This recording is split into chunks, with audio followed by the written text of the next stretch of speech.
कल की वीडियो में हमने द्रव्य के लक्षण तक पढ़ लिया था। आज की वीडियो में हम द्रव्य के वर्गीकरण के बारे में मतलब द्रव्य के क्लासिफिकेशन के बारे में पढ़ेंगे। लेकिन द्रव्य का क्लासिफिकेशन पढ़ने से पहले हमारे मन में एक क्वेश्चन आना चाहिए कि आखिर हम द्रव्य पढ़ क्यों रहे हैं। तो इस क्वेश्चन का आंसर आचार्य चरक ने चरक संहिता के सूत्र स्थान के चैप्टर नंबर 26 के श्लोका नंबर 12 में ऑलरेडी दे रखा है। उन्होंने बोला है कि इस संसार में ऐसा कोई भी द्रव्य नहीं है जिसको हम औषधि के रूप में प्रयोग ना कर सकें, क्योंकि हम डॉक्टर बनेंगे तो डॉक्टर का काम क्या है कि पेशेंट को ठीक करना। तो ठीक कैसे करेंगे? अगर हम औषधि का उपयोग करेंगे तभी तो ठीक कर पाएंगे। तो औषधि तो तब प्रयोग कर पाएंगे जब हमें द्रव्य के बारे में पता होगा। तो जब आपको द्रव्य की जानकारी होगी तो अपने आप औषधि की जानकारी भी हो जाएगी। अब जैसे कि स्नेक बाइट करता है, उसने पॉइजन हमारे बॉडी में मान लीजिए डाल दिया, तो अब स्नेक जब बाइट किया तो पॉइजन हमारे बॉडी में फैल गया, तो उसकी उसी के पॉइजन से एंटीवेनम बनाया जाता है। तो हमें देखो उसके पॉइजन को यूज़ करना आ गया तो उसको हमने एज ए मेडिसिन यूज़ कर लिया। लेकिन अगर हम मेडिसिन को भी गलत तरीके से यूज़ करेंगे तो पॉइजन बन जाएगा। जैसे कि पैरासीटामोल की गोली 1000 mg से ज़्यादा नहीं लेनी दिन में, लेकिन आपने मान लीजिए 3000 mg ले ली, तो क्या होगा? नुकसान ही होगा। तो वही आचार्य चरक बोल रहे हैं। उन्होंने बोला है अनेन उपदेशेन न अनौषधि भूतम जगति किंचित द्रव्यम उपलभ्यते ताम ताम युक्तिमर्थम चा तम तम अभिप्रेत्य। तो आचार्य चरक ने कहा है कि भिन्न भिन्न उपायों से एवं भिन्न भिन्न प्रयोजनों को लक्ष्य कर प्रयोग किए जाने से संसार का कोई भी द्रव्य ऐसा नहीं है जो औषध ना हो। अतः सृष्टि में प्रत्येक स्थावर जांतव एवं खनिज द्रव्य को औषध के रूप में ग्रहण किया जा सकता है। अब इधर जो भिन्न भिन्न उपायों का मतलब है कि जैसे हमने मान लिया ड्रग बनाना है, तो ड्रग को बनाने से पहले कुछ एक्सपेरिमेंट करने पड़ेंगे ना, तभी तो ड्रग बना पाएंगे और तभी हमारा प्रयोजन सिद्ध होगा। और आयुर्वेद में तो प्रयोजन ही है कि स्वस्थ से स्वास्थ्य रक्षणम आतुरस्य विकार प्रशमनम चा। पहले तो स्वस्थ व्यक्ति को स्वस्थ कैसे रखना है वो प्रयोजन है, दूसरा है आतुर या रोगी को ठीक कैसे करना है। ठीक करने के लिए औषधि की जरूरत पड़ेगी, तो औषधि बनाने से पहले हमें द्रव्य की जानकारी होनी चाहिए। चलिए अब हम पढ़ेंगे द्रव्य का वर्गीकरण, मतलब द्रव्य का classification on the basis of origin या फिर उत्पत्ति भेद से द्रव्य का वर्गीकरण।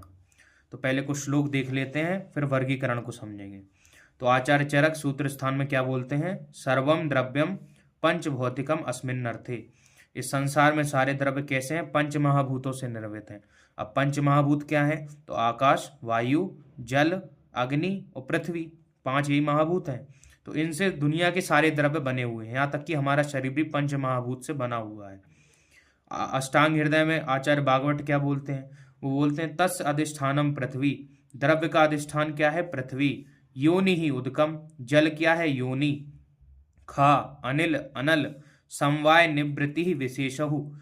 आकाश, वायु और अग्नि जब समवाय संबंध करते हैं पृथ्वी और जल से, तब द्रव्य की उत्पत्ति होती है। और उत्पत्ति के साथ एक विशेष कैरेक्टर, एक यूनिक कैरेक्टर भी, द्रव्य का यूनिक कैरेक्टर आकाश, वायु और अग्नि की वजह से आता है। अब उन्होंने आगे बोला उत्कर्षेण तु व्युपदेशः। उत्कर्षेण तु व्युपदेशः का मतलब ये है कि मान लीजिए कोई द्रव्य है, अगर उसमें जल का अंश ज्यादा है तो वो आप द्रव्य हो जाएगा, अगर उसमें पृथ्वी का अंश ज्यादा है तो पार्थिव द्रव्य हो जाएगा, अगर अग्नि का है तो आग्नेय हो जाएगा, वायु का ज्यादा अंश है तो वायव्य हो जाएगा, आकाश का ज्यादा अंश है तो आकाशीय हो जाएगा। अब हम पढ़ेंगे पहला पार्थिव द्रव्य। तो पहले हम रस पंचक पढ़ेंगे। तो रस पंचक में रस गुण वीर विपाक आता है, तो जो जो भी यहाँ पे हमें पढ़ने के लिए जरूरत होगी वो हम पढ़ेंगे। तो पहले पार्थिव द्रव्य का हम पढ़ते हैं रस। तो रस होता है इसका कषाय और मधुर, याद कर लीजिए रस क्या होता है? कषाय और मधुर होता है। अब गुण, गुण को समझने से पहले आपको 20 गुण कम से कम थोड़ा बहुत इसका आइडिया होना चाहिए, क्योंकि आयुर्वेद में हमारे जैसे चरक संहिता में 20 गुरुवादी गुण बताए आचार्य चरक ने, और अष्टांग हृदय में भी 20 गुरुवादी गुण बताए हैं।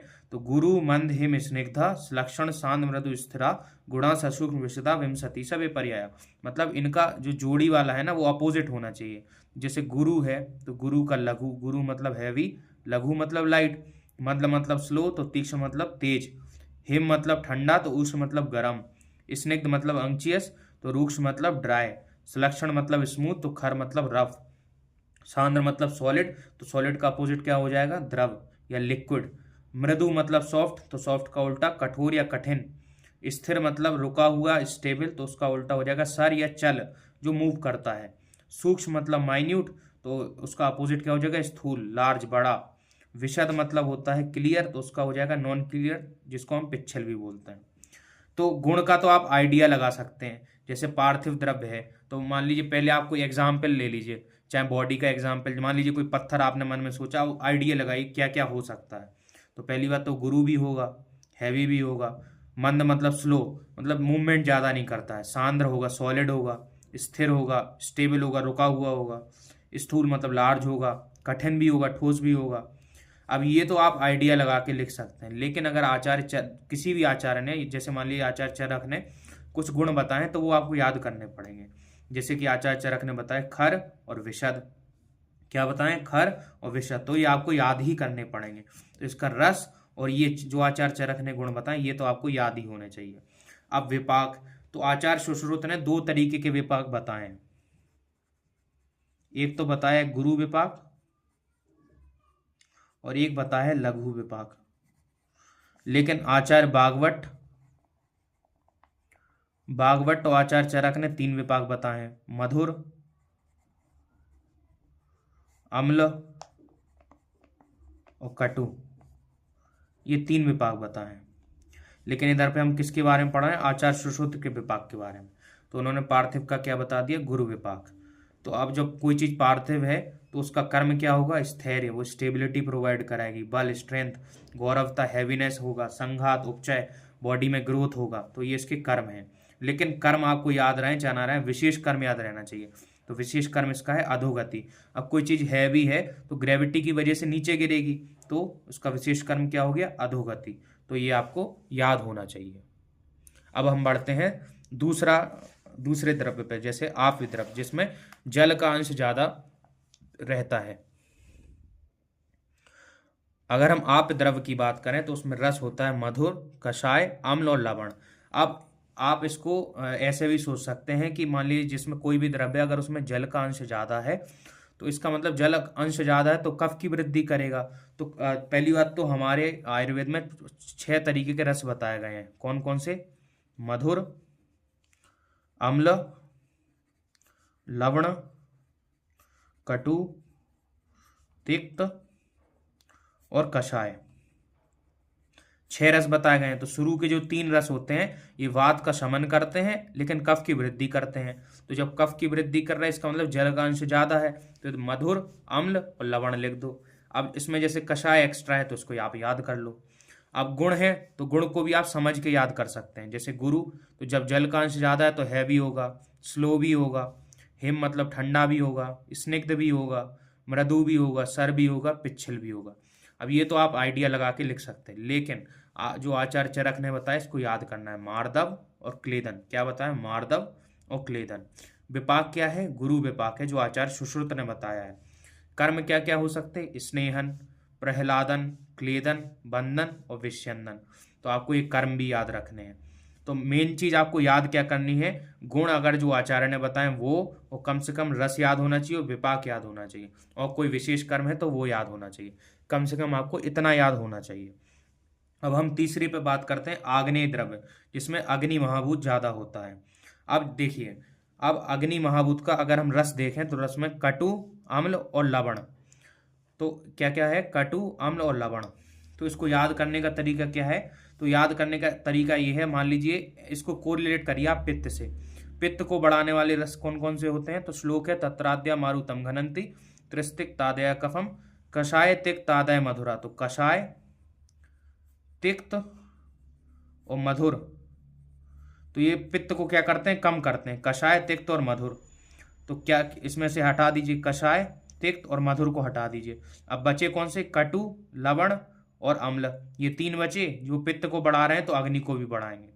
अब कुछ लोगों को तो पित्त और अग्नि में डिफरेंस नहीं पता होता है, तो ऐसे समझिए, मान लीजिए जल है, जल में जब हम अग्नि डालते हैं, अग्नि जब जल में होती है साथ में, तब जाकर के पित्त बनता है। जैसे आचार्य सुश्रुत ने एक बढ़िया एग्जाम्पल दिया था। उन्होंने बोला कि मान लीजिए गर्म घी है और गर्म घी में हमने मान लीजिए हाथ डाल दिया तो हाथ जल जाएगा। अब जला हमारा घी की वजह से नहीं है, जला जो उस घी में जो अग्नि थी, उस अग्नि के कारण जला है। तो अग्नि है, जो अग्नि है उसी के कारण हमारा डाइजेशन होता है। और अग्नि और जब जल को मिला दो वो लिक्विड पार्ट को, तो वो पित्त बन जाता है। पित्त और अग्नि में छोटा सा डिफरेंस होता है कि पित्त के अंदर अग्नि रहती है। तो आप इसे ऐसे याद कर सकते हैं, जो रस पित्त को बढ़ाते हैं वो आग्नेय द्रव्य के रस में होंगे, तो कटु, अम्ल और लवण। अब गुण, गुण देखिए, कुछ गुण ऐसे हैं जो अग्नि और वायव्य में बिल्कुल कॉमन मिलेंगे आपको। जैसे कि आपको रूक्ष, खर, विशद और लघु, ये 4 गुण, रूक्ष, खर, विशद और लघु, ये आपको वायव्य मतलब वायु, जिसमें वायु अंश ज्यादा होता है उसमें कॉमन मिलेंगे, रूक्ष, खर, विशद और लघु। तो ये तो आपको दोनों के कॉमन याद हो जाएंगे। अब इसमें क्या है, अग्नि ज्यादा है तो तीक्ष्ण होगा, तेज, जैसे अग्नि है तेजी से जलती है तो तीक्ष्ण होगा एक गुण। उष्ण भी होगा, ये तो आप समझ के भी लिख सकते हैं। अब विपाक क्या है, आचार्य सुश्रुत बोलते हैं लघु। देखो अग्नि जो है ऊपर की तरफ जाती है तो हल्की होगी, लाइट होगी, तो इसलिए उन्होंने लघु विपाक लिख दिया। कर्म क्या क्या है, दहन, पाचन, धारण, तापन, प्रकाशन, प्रभावरण। अग्नि जलती है तो उससे एनर्जी निकलती है, एनर्जी से लाइट क्रिएट होती है, लाइट से ब्राइटनेस आती है, प्रभा आता है। तो ये सब मतलब डाइजेशन भी अग्नि की वजह से होता है। शरीर में जैसे बर्निंग सेंसेशन है तो वो भी अग्नि की वजह से है। और धारण मतलब इधर ये है कि मान लीजिए आपके बॉडी में कहीं फोड़ा हो गया और फोड़े पे आपने कोई ऐसी चीज रख दी जिससे वो हल फट गया, तो इसका मतलब ये है कि वो धारण हो गया। तो वो किसकी वजह से होता है, अग्नि द्रव्य की वजह से होता है। उसमें जो भी हमने द्रव्य का यूज किया उसमें अग्नि महाभूत का डोमिनेंस होता है, इसकी वजह से ये कर्म होता है धारण। धारण सर्जरी में यूज करते हैं। अब विशेष कर्म क्या है, ऊर्ध्वगमन। ऊर्ध्वगमन मतलब ऊपर की तरफ जाना।